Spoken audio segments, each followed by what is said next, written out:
Hi, and welcome to A Punk with Toys. My name is Lawrence, and today we're going to take a look at the Gridiron Studios. Wait for it. It is the Armor Package Coil, and that is the top piece for the flight pod. And as you can look at that, yes, that looks a lot like the Hasbro G.I. Joe Snake Armor. Obviously, it's different because it's using a flight pod to create it, but you can't look at this and not see exactly what it is supposed to be or what it's supposed to look like. I can't see what it's supposed to be because it's nothing like a snake, but clearly if they ever create a snake, and let's be honest, the Hasbro team probably will, it's going to look very similar to that. But anyway, it's got the top piece, the armor canopy.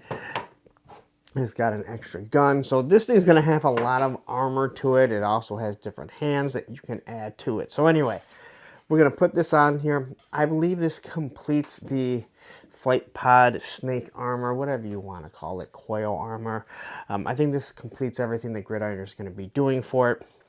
I'm sure they'll do a complete one for the Python Patrol. If they haven't yet, I apologize if they already have, and someone's yelling at the screen going, "You're so stupid, they've already done that." Well, okay, well, then I'm stupid.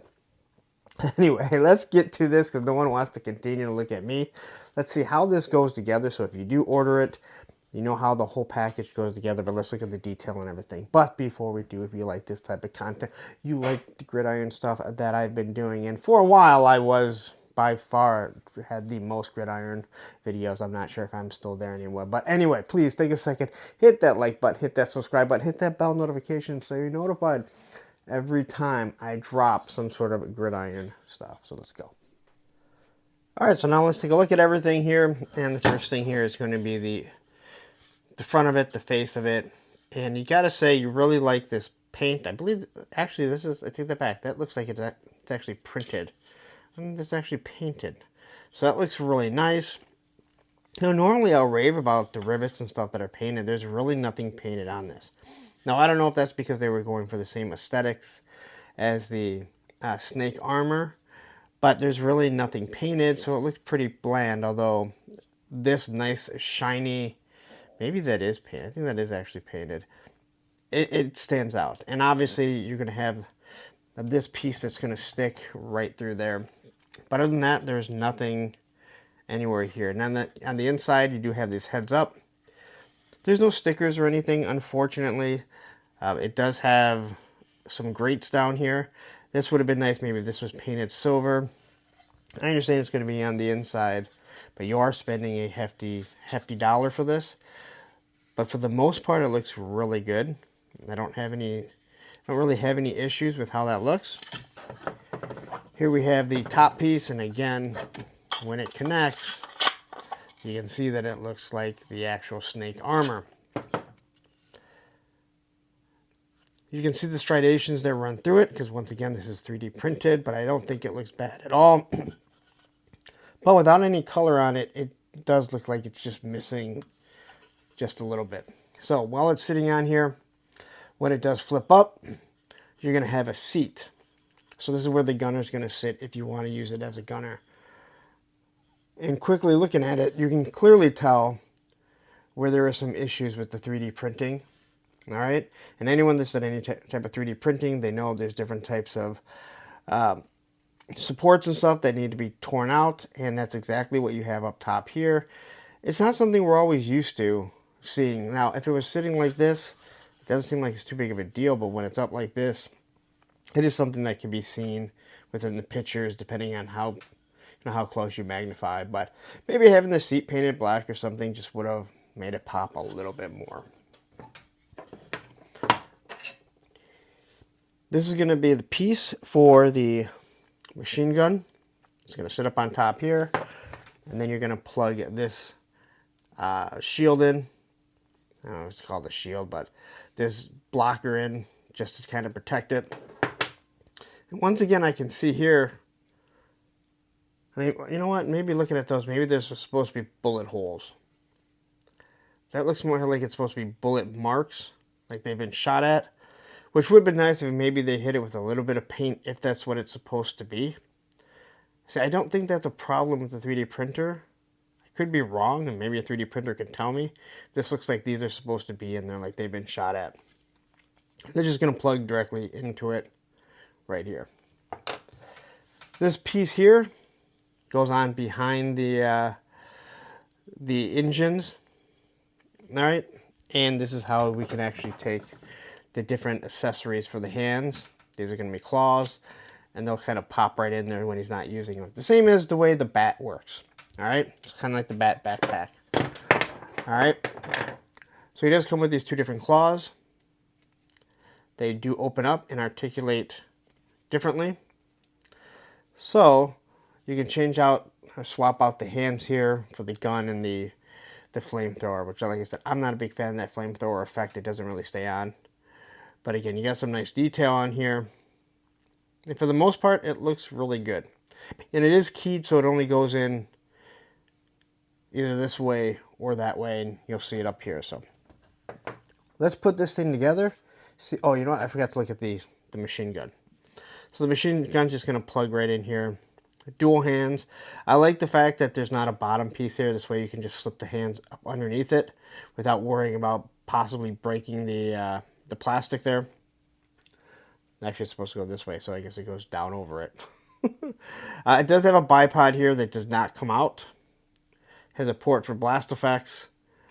And all in all, it looks pretty good, to be honest. I like the fact that this is left open. I know there's a lot of 3D printers that their machines probably don't have the ability to do it yet. But they make it so you have that nice little sight right there. So you can make it look so when you're doing a picture, you can have him looking directly through it, or at least make it look like he's somewhat looking through it. So let's get this thing together. Let's see what needs to be done.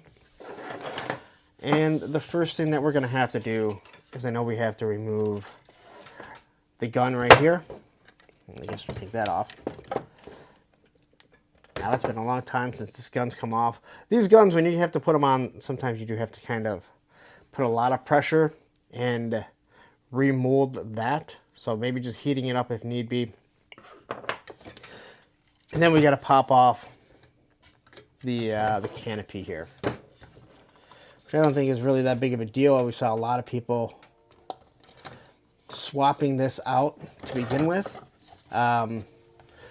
Putting the Python Patrol one on. And I would say just flip it all the way over and just kind of put a little tug on it, and things should come off very easily. All right. So as I said, we can already see the oval here, and on the inside you can see that pet right there. That is where the gun goes in. So we're just going to kind of pop that up there.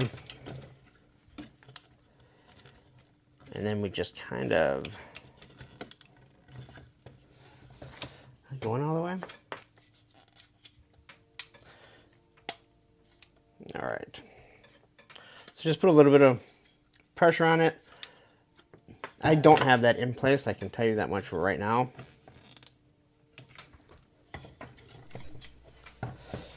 And doing anything on camera isn't always the easiest.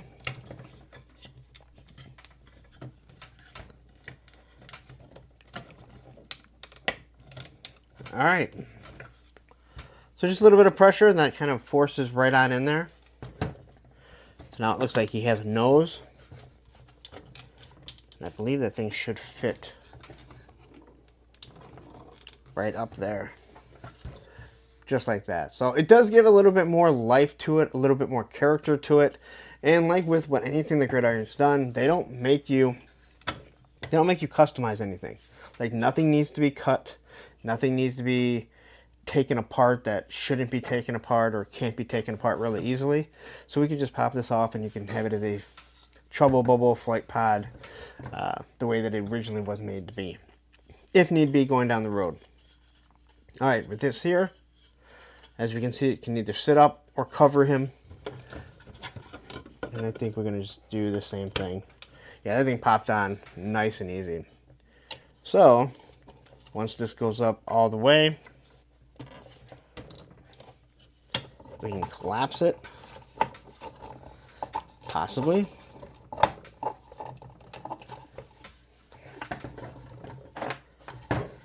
too far on this one. There you go. So now it is a walking snake armor. And again, if you can't see this from the classic A Real American Hero design, then I don't even know what to say. But again, I think it looks good. It would have been nice to maybe have a little bit of paint on it. It just goes a long way, especially for what we're paying. But again, whatever their cost of operating is, I don't really know. But you can see that it's made to look like the rivets kind of clamp it in. All right. So now on the back, we have this piece here. And it's going to go downward like this. I'm thinking, so it slides right up. So using these pieces right here, this is going to slide right up like so. Then just clicks right into place. And from what I can see, it looks like we can still use this jetpack, although I'm not sure there's enough thrust to get this thing. I don't think there's enough thrust to get this thing off the ground. Maybe just enough to kind of propel it a little bit. But what I was mentioning is here are the hands. They kind of just pop right in, and they're held on with just a little bit of force right there. All right. Now what I'm going to do is I'm going to actually remove one of them. I'm going to take the flamethrower out, and we'll swap this for down here. And that thing actually snaps right in. So now we'll see how easy these things just kind of plug right in. And it pops right in. And now you can have a claw that can interact, grab things. I know a lot of people have actually complained that the arms don't come out. I would imagine, just being a 3D printer, it would make it very difficult and way more expensive than what it already is. I don't think people realize the cost of running a 3D printer, the mistakes that you might have, and obviously you're designing everything. All right. So now we want to talk about popping this thing open. All right, now to put on the gunner. And I like the fact that this thing just kind of moves back and forth. I'm not sure how much they'll be able to move as a as an actual figure, but that has nothing to do with how it's designed. So this piece here, it just has a little bit of flex, and it should plug in directly to right there. All right, and that's kind of like the same way in the last video I showed you how this just plugs right in. I would say this, I wouldn't be taking it back. I wouldn't be taking it on and off a lot. It just seems like that would cause maybe a little bit too much stress on it to eventually break. All right. So the gun is just going to fit in here nice and easily, hopefully. There's a lot of tension on that, so just be very careful. Yeah, man, I don't even feel like...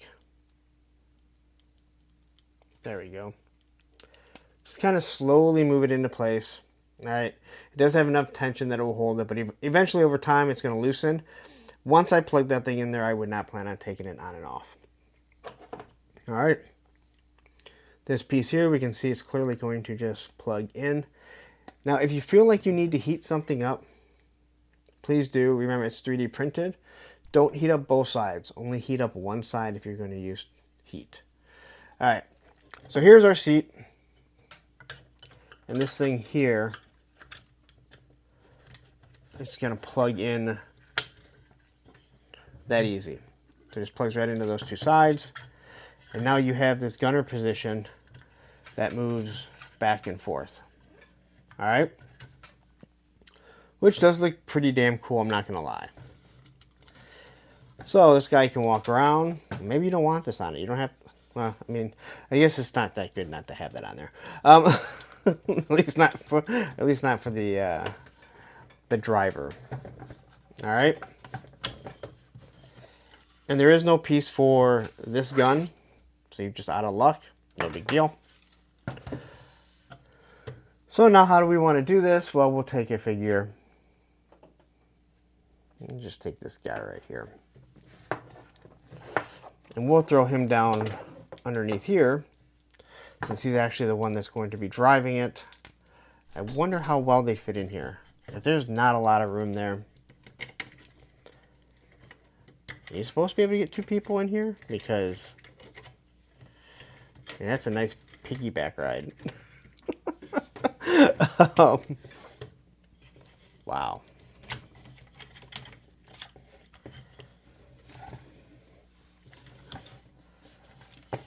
I mean,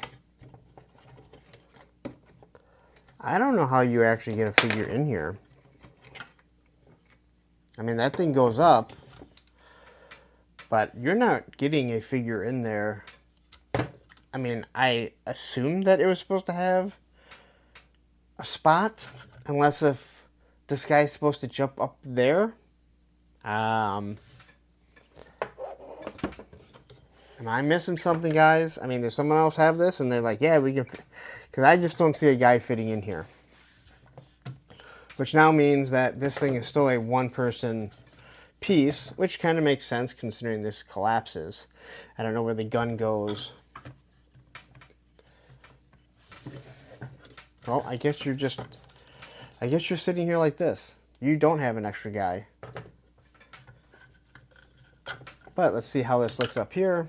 I mean, I'll tell you what, I don't want to be the guy in here. I mean, this just seems like a, I mean, you're just a dead man walking. Matter of fact, I don't think you're walking at this point because I'm not seeing how a second person fits in there.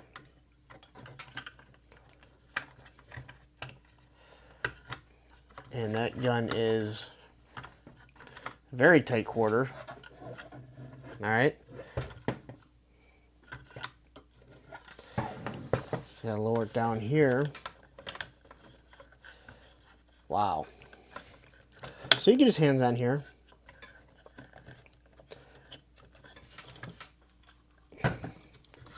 So there you can move it. You can only move it back and forth so much. Again, I just don't see how you get a figure in there. I mean, it's made to look like you're supposed to, but I just don't think you really do. I mean, that is, I mean, you're just a shooting duck here. Yeah. I know you guys are probably saying, man, you said a lot, but I just don't see that working. But maybe I'm wrong. Maybe you guys had figured something out. Press the feet here.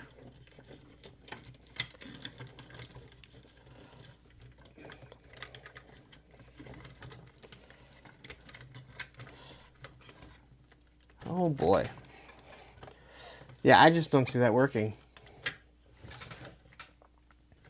At least not how I have it set up here. And I really don't want to make people sit here and wait, but that's kind of why I do the review, so I can show you how, you know, this is going to work. If I move the legs up, now we are in a really tight fit here. But I want to know if I can make these things fit. I want you guys to know if you can make these things fit, but maybe we can get both in here. All right, so you have to really tighten those, like bend those knees. And I'm not worried about even getting his hands on the, so that thing fits in there. Oh my God. All right, so you can fit a figure in there. Not comfortably. I think I'd rather be open and exposed in that flight pod. And wow. Now getting this open. Why is this thing? All right. So here you have the driver. And now we're going to take the gunner. And he's just going to, I guess, wow. Well, he sits like this. Just hanging out Boots on his shoulder. Man, yeah. This is a tighter fit than trying to fit a figure in the back of the Valavamp, the Vanguard, whatever you want to call it. But you can do it. Now he's really back heavy, so you have to lean him forward. His gun's over here. So there you go. It does work. I guess maybe I should raise this because now it's way too high. I apologize for that. But you can get both figures in there. Again, it's kind of back heavy. I'm not sure if we're getting this guy. We can still get him on one leg. I mean, it has the sturdiness, so now you can get some pretty good shots with it. But man, this thing is just a... yeah, if you like it, it's yours to get. I think this guy's about to burn off his legs from these rockets. But it's G.I. Joe. Anyway, there you go. That is your... the upper mech piece. I forget what it was actually called. The coil. The coil. So there you go. It does work, and if you enjoy it, you can have your fun with it and play with your toys. Oh yeah, and let's see. We forgot to. I don't know if this thing goes on the back still. Oh, look at that. Yeah, good luck. Good luck having any. What is it? Thrust or weight ratio here. This thing is not getting off the damn ground. All right, I'm out of here. All right, so there you go. That is the Gridiron. What is that thing called? The Armor Package Coil, completely loaded up. And hey, if it's for you, go get it. Have fun. To me, it's not something that I'm big onto. It is a huge mech. I actually think it looks awesome aesthetically, but I think playing around with it, it's not going to be what you're going to be looking at it going, how the hell is that thing going to do anything, right? Unless if you're looking at this as like a station post, right? Maybe it moves to a specific station, and rather than having a tree stand or something, this thing just moves. Maybe in a camouflage it'll look a little bit better, but they want to make it work with the trouble bubble, the flake pod, whatever you want to call it. But anyway, if this is for you, go on and have it. You see how it can be put together. It actually does go together really easy. Fitting both these figures in here, especially behind here, not the easiest thing. With all that said, I don't think that as an action figure they're going to be complaining about being uncomfortable. But I do think it looks pretty cool. This thing is heavy now. You get to that, now you're looking at a lot of stuff. And, when I had Gridiron on, he talked about a lot of different things. He said there were going to be different adaptations to that. And a lot of what they had to do was figure out the tolerances on the stuff. And with something that heavy, you definitely see it. They have to make sure that their tolerances are good and things not just going to collapse over. I've had 3D printed mech hisses, and those things would just topple over. And again, a lot of it has to do with the 3D printer that's doing it. A lot of times it has to do with the design. Sometimes it's a mix and match. There's so many different variables, and these are things that people don't see when it comes to the 3D printed. It feels like I think some people might think I'm completely dogging this, and I'm not. I'm just giving you my personal and honest opinion of it, and what I actually think of it, and the reasons why. It might not be for some people, but it might be for a lot of people, and why it costs so much when people say that thing shouldn't cost that much. You don't know the operating cost. You don't know the design cost. People are not doing this stuff for free. Anyway, I am going to get out of here. You guys have given me more than enough of your time. I appreciate it. But if you are interested, please take a second, hit that like button, hit that subscribe button, hit that bell notification so you're notified every time I drop something like this. Now I'm going to get out of here. What I'm going to do is I'm going to leave a link to another Gridiron video, probably the last part of this build. And down here will be the playlist of all the Gridiron stuff that I reviewed. Take care.